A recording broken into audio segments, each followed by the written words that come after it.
Hi friends, कसे आहात? स्वागत आहे तुमचं किचन क्वीन वसुंधरामध्ये. लवकरच गणेश जयंती येतेय.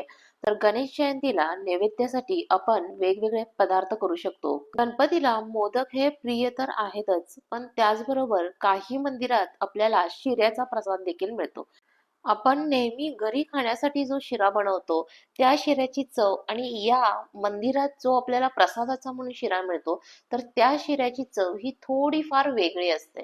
तर असाच हा प्रसादासाठीचा शिरा अर्थातच केशरी शिरा किंवा रवा केसरी कसा बनवायचा हे आज आपण पाहणार आहोत.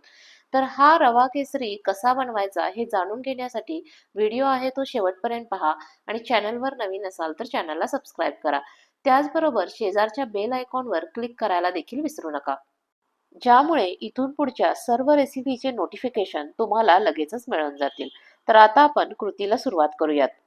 हा रवा केसरी बनवण्यासाठी सुरुवातीला मी एक पॅन गरम करायला ठेवलेला आहे. यानंतर मी या ठिकाणी 1 वाटी होईल इतका रवा घेतलेला आहे. रवा घेताना आपल्याला मोठा रवा घ्यायचा आहे. रवा आपल्याला स्वच्छ निवडून घ्यायचा आहे.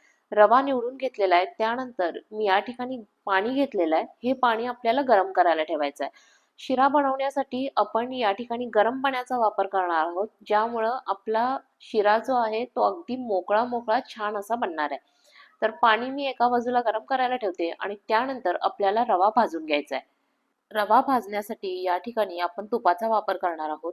सुरुवातीला मी 1.5 टेबलस्पून होईल इतकं तूप घेतलेलं आहे. तूप आपल्याला पॅनमध्ये ॲड करायचं आहे. तुपाचं खूप दूर होईपर्यंत त्याला गरम होऊ द्यायचं नाहीये. तूप फक्त व्यवस्थित मेल्ट झालं पाहिजे. तूप मेल्ट झाल्यानंतर मी यामध्ये रवा ॲड करणार आहे. आता आपल्याला गॅसची फ्लेम जी आहे ती मंद ठेवायची आहे आणि मंद फ्लेमवर आपल्याला रवा छान असा भाजून घ्यायचा आहे. रवा जर आपण मोठ्या आचेवर किंवा मीडियम आचेवर जर भाजला तर रवा थोडासा काळा पडण्याची शक्यता असते आणि त्याचबरोबर काही वेळेला असं होतं की रवा वरून भाजला जातो आणि आतून थोडा व्यवस्थित भाजला जात नाही. यासाठी गॅसची फ्लेम ही नेहमी मंदच ठेवायची. आता रवा भाजताना आपल्याला असं दिसून येतंय की तो थोडासा कोरडा आहे. सुरुवातीला मी वापरताना 1.5 टेबलस्पून होईल इतकं तूप वापरलं होतं. खूप देखील तूप वापरायचं नाहीये. या ठिकाणी आपल्याला रवा अजूनही कोरडा वाटतोय. आवश्यकतेनुसार आपण तूप ॲड करणार आहोत. पुन्हा या ठिकाणी आपल्याला 1 टेबलस्पून होईल इतकं तूप ॲड करून घ्यायचं आहे आणि रवा छान असा भाजून घ्यायचा आहे. सुरुवातीला जर आपलं तुपाचं प्रमाण जर जास्त झालं तर आपल्या शिऱ्याची टेस्ट बदलती. खूप तुपट असा तो शिरा लागायला लागतो. म्हणून आपण तूप लागेल तसं ॲड करणार आहोत. तर आता मी एक 8 ते 10 मिनिटासाठी रवा छान असा भाजून घेतलेला आहे. रव्याचा छान असा सुगंध यायला लागलेला आहे. म्हणजेच रवा आपला चांगला भाजून झालेला आहे. त्याचबरोबर साईडला आपण पाणी गरम करायला ठेवलं होतं, तर ते पाणी देखील चांगलं उकळलं गेलेलं आहे. रवा आपल्याला कंटिन्युअसली हलवत राहायचा आहे. रवा भाजत आला की त्याचा छान असा सुगंध यायला लागतो. त्यावेळी समजायचं आपला रवा जो आहे तो छान असा भाजून तयार झालेला आहे.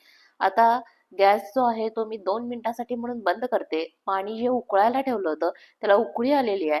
त्याच्यामध्ये आपल्याला खायचा कलर ॲड करायचा आहे. या ठिकाणी आपल्याला केसरी कलर जो आहे तो ॲड करून घ्यायचा आहे. अगदी पाव टीस्पून होईल इतका मी केसरी कलर घेतलेला आहे आणि तो या पाण्यामध्ये ॲड करून घेणार आहे. आपल्याला शिऱ्याचा कलर आहे तो खूप डार्क नको आहे. तशा पद्धतीनं आपल्याला खायचा रंग पाण्यामध्ये ॲड करायचा आहे. पाण्यामध्ये रंग ॲड करून झाल्यानंतर तो मी चमच्यानं व्यवस्थित असा मिक्स करून घेतलेला आहे. आता पुन्हा मी गॅस ऑन केलेला आहे आणि आता या गरम रव्यामध्ये हे गरम कलर ॲड केलेलं पाणी आपण घालून घेतोय आणि परत थोडं थोडं करून आपण ते मिक्स करतोय. सगळं पाणी आपल्याला एकदम ॲड करायचं नाहीये. पाणी ठेवताना मी इथं अंदाजे ठेवलं होतं. 1 वाटी रवा घेतला होता, तर त्यासाठी मी 4 वाटी होईल इतकं पाणी गरम करून घेतलं होतं. सगळं पाणी एकदम न घालता आपण थोडं थोडं करून पाणी जे आहे ते ॲड करतोय. काही रव्याला पाणी जास्त लागतं, तर काही रव्याला पाणी कमी लागतं. आपण घेताना मोठा रवा घेतला होता, त्यामुळं थोडंसं पाणी जास्त लागेल म्हणून मी 4 वाटी होईल इतकं पाणी गरम करायला ठेवलेलं होतं. आणि पाणी आपल्याला वापरताना गरम पाणीच वापरायचं आहे, गार पाणी अजिबात वापरायचं नाहीये. सुरुवातीला आपल्याला वाटेल की हे खूपच पातळ झालंय, तर रवा शिजण्यासाठी आपल्याला पाणी आवश्यक असणार आहे. त्यामुळं आपण पाणी सुरुवातीला घालताना थोडंसं ते पातळ जरी वाटलं तरी त्या प्रमाणात आपण पाणी घालतोय. आता माझं पाणी ऍड करून झालेलं आहे. यानंतर मी याच्यामध्ये साखर ऍड करणार आहे. 1 वाटी रवा घेतला होता. 1 वाटी रव्याला शक्यतो 1 वाटी साखर घालायची. पण मला शिरा खूप असा गोड नको आहे, त्यामुळे मी पाऊण वाटी होईल इतकी साखर ऍड केलेली आहे.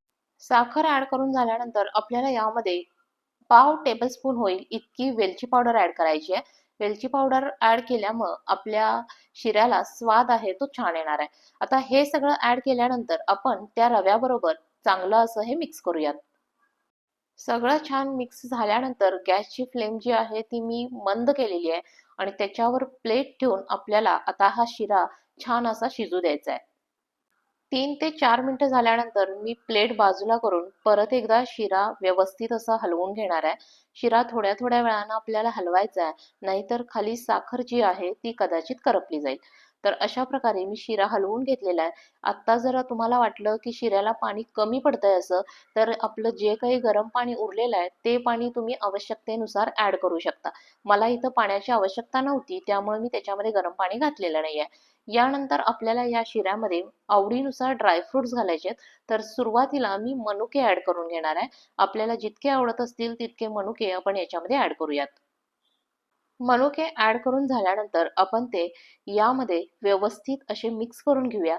मनुके देखील थोडेसे वाफेबरोबर शिजले जातील आणि थोडेसे ते मोठे होतील.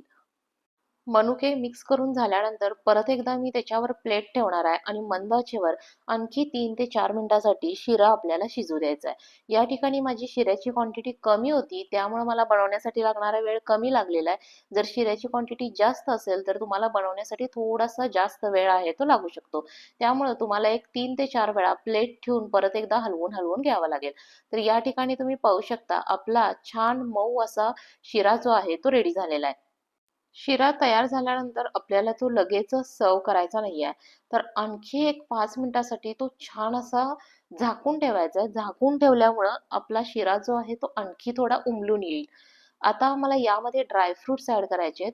या ठिकाणी मी बदाम आणि काजू जे आहेत ते कट करून घेतले होते. तर ते मी सुरुवातीला ॲड करून घेते आणि नंतर आपण नैवेद्यासाठी म्हणून ठेवताना त्याची शिऱ्याची जी आहे ती एक मूद तयार करणार आहोत. त्यावेळी आपण परत एकदा वरून ड्रायफ्रुट्स आहेत ते ॲड करणार आहोत. आता मी ड्रायफ्रुट्स थोडेसे कट केलेले याच्यामध्ये ॲड केलेत, ते सगळे मिक्स करून घेते.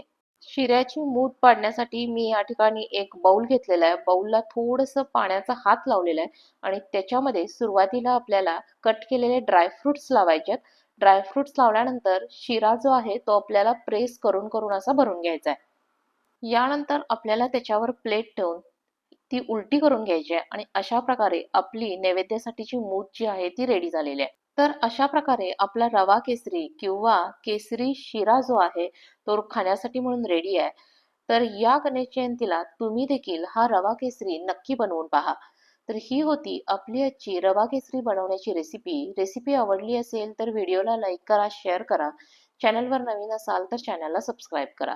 रेसिपी शेवटपर्यंत पाहिल्याबद्दल धन्यवाद. लवकरच भेटूया नवीन रेसिपीसह. तोपर्यंत बाय बाय.